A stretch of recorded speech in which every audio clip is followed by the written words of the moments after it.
जय जगन्नाथ फ्रेंड्स। आज थी आम सार जन्मदिन। आम सार को विश कर सार मुंडा में जाइए ऊपर कारण सारे करते भोजीर आयोजन।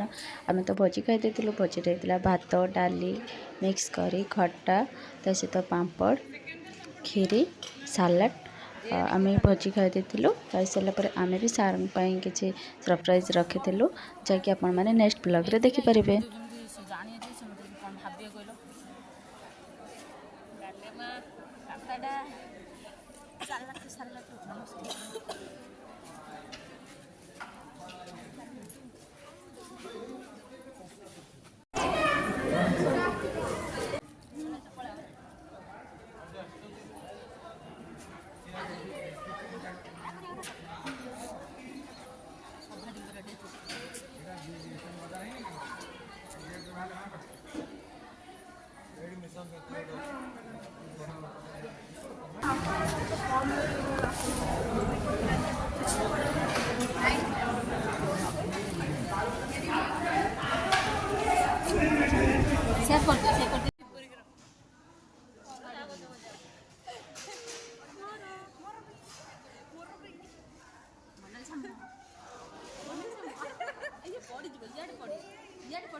भाई से सालाड सरी धरिकी बस